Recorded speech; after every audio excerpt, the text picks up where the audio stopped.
Let's jump to the story from Fox News. Blue Jays' Anthony Bass booed in first game since sharing video endorsing Target Bud Light boycotts. Nice. Bass received jeers from his home crowd. It's Toronto. They booed him.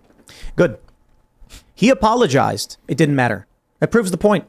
Even if you say you're sorry and you'll be educated, they will still boo you. So here's your warning. If you truly believe it, there's no point in apologizing because it won't work. Wait, do you think they were booing him because he apologized? Yeah, or it's because, Toronto. The people of Toronto are not booing him for apologizing. They're booing him for saying it in the first place. Yeah.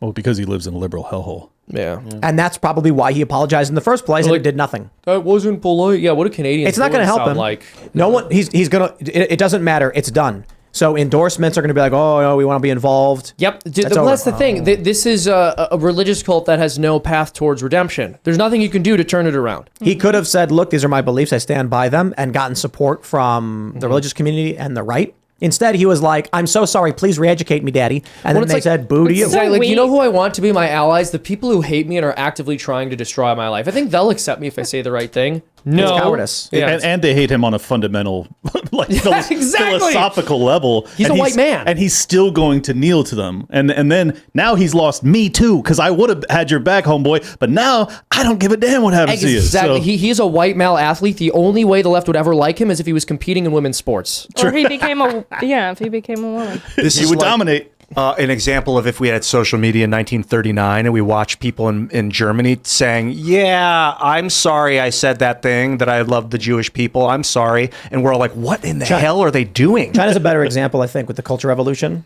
Watching the struggle sessions in real time. They would take people, put signs around their neck, dunce caps, and then they would all start chanting and yelling at them, and they would just like cower. And now we have social media. Dude. Right. That's exactly what they did. They struggle sessioned him.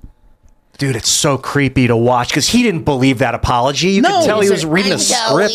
Yeah. I want my $3 million for the year. What did I did something wrong I don't even understand. Is it, if I'm not mistaken, all he did was like repost on Instagram a video saying that protest the woke corpse, basically. Like, you know what he should have done? Good for him. You know, if I was him and I was in a situation, Get a buddy people to make a saying he's in commercial. Canada and they're going to arrest him or something, I would go in front of the camera and say, look, I want to apologize to all of the people who have to experience what Target has in the front of their stores and they're upset by it. And I want to say to everybody that it is not that evil exists. The problem is that good men do nothing, and I will not be one of those men doing nothing. Get your buddy to make a video, a little short commercial of him throwing a baseball at like the cardboard cutout of some ridiculous shit. No. A target. The He head hits off a of it. target. Yeah, he hits the target. No. Everyone on earth would be like, This is a guy who is having a press conference in front of the press, and he said, I am sorry, I will be better educated, I will use the resources, when he should have said, all that is needed for evil to triumph is for good men to do nothing, and I will not be one of those men doing nothing. So no, I will not apologize because what I said was right. I think that he would have the people that would have had his back are people that he doesn't know exist. That's part of the problem. Well, this is what Ashley was talking about, is that if we're actually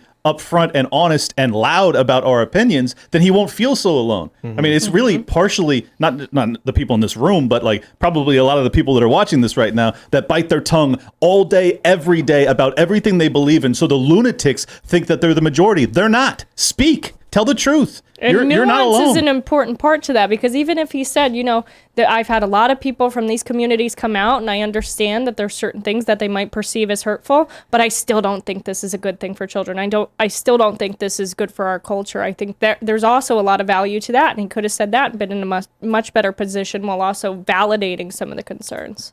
They tried to get Kyrie Irving maybe like half a year ago because he reposted a link. Very similar story. And, you know, he's just like, he addressed it, but he did not apologize. And it went away. Well, but Kyrie also had sacrificed tens of millions of dollars in salary because of the vaccine mandate in New York. This dude rides for real. Like, he is not playing around with his beliefs. And that's why I respect, and I will rock Kyrie jerseys wherever I go, because I'm like, even if I disagree with you, I want people that actually like are proud about their beliefs, even if it's not allowed. And he sacrificed, I mean, crazy amounts of money. He almost gave up his entire NBA career over it. That's true. It's amazing. It's amazing what happened. And then you have this guy who now I've already forgotten your name, bro. You could have been a legend. And they let him. He was on the court hugging his friends who won a game, but they wouldn't let him play.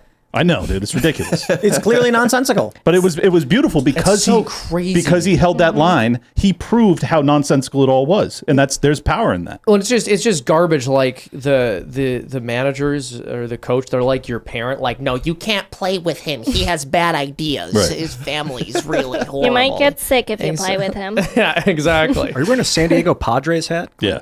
That's based. You got the based ball, dude. I believe what you say about I'm based bald. That's the truth. Let me pull up this tweet from Robbie Starbuck. Take a look at this. He says, yesterday MLB put up a woke trans flag logo. Today it's been removed. Players are in full revolt over the issue. Wow. They're sick of being used as political pawns for wokeness. Oh, hell yeah. And then apparently they put up Lou Gehrig Day or whatever today.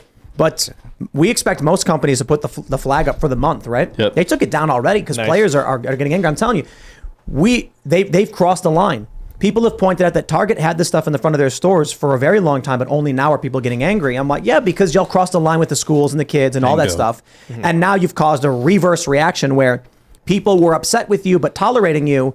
Now that they're doing the weird things in schools with these books that are explicit and gratuitous, now they're just like, none of it, none of it, none of it. Mm-hmm. And that means Major League Baseball has got players saying, people are seeing what happens when you give them an inch. And I think some people are going to say, well, let's take back the whole mile except that inch. No. Got to take it all back. There's a really interesting conflict that's going to play out now because so much of Major League Baseball's sponsorship money has advertisers that are deep in the ESG DEI world. So they're going to have conflict where advertisers start to threaten them because they're doing what the players union is telling them that they must to respect the players' demands. So there's going to be a conflict between basically your employees and the sponsors that keep you operating. So I don't know who's going to win out, but it's going to be interesting to watch. Who makes the MLB more money, the games, the players, or the commercial? Well, the game ads? doesn't exist if you don't have the players, so that's kind of foundational, right? But like, could they? That's a good point. Would they do better off firing a third of the players and then having like a woke league that gets Coca-Cola money? Or I think league that of their would be own, and it's devastating if they were to. They'd start a new well, here's the league thing: if they could put them all on steroids and just call it gender-affirming hormones, right? So the games could be pumped up. They might be all juiced bring up. me back the Barry Bonds era, like at Hitting it out of the park. 1999. They were all juicing, I heard back I love then. it. You know, this is something that I think the trans community, not the community, but just the political movement of the trans movement right now, you got to understand, you don't need to win. This is not about winning and losing. You don't need to push so hard all the time to win. It's about coexisting. So when you've got your foot in the door now, you don't need to push it so hard. It's causing friction and diminishing returns. I So think there's you a point I where you think start to work together. you fundamentally misunderstand their goals and intentions. If they Like, want when to they seed write- society with their ideas, they're pushing too hard. But that's the mistake. When they write books where they say things like, from the ashes of the old, we shall build anew. And then you go, but we're going to coexist, right? They go, yes, that's right, Ian. And then you turn around and they start firebombing. Well, so buildings. you've Yeah. created ashes. Now, if you keep the temperature up at the same temperature it was at when you burned everything down, you're not going to be able to create anything new because it's too hot. But The I point think we is need- they're intentionally corrupting and eroding culture, and they've stated that as their goal.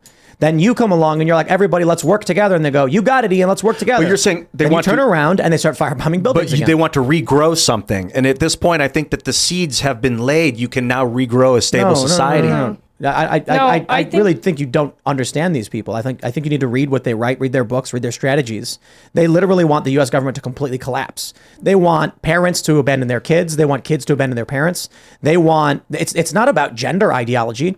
That's why it's only one component of the overarching critical theory. Oh, yeah. of I'm today. not talking to the psychopaths that formulated the attempt at revolution. I'm talking about the people that have been part of this movement, that have been thinking they're doing the right thing by bringing awareness to trans people. But that's You've created a lot of heat by pushing so hard. I think But- you're being but- too kind to a lot of them. And when we have someone like Sarah Higdon on who clearly doesn't agree with what the ideology is doing, you're not talking to anybody. No, I'm not talking to Sarah. Sarah's right, already you're not got talking- it. you're not talking to anybody. I'm talking about people that are like, it's good that Target puts those in the front, and they don't really. I'm not talking about the people that wrote the books about cultural Marxism or anything like that. Those people are lost to me.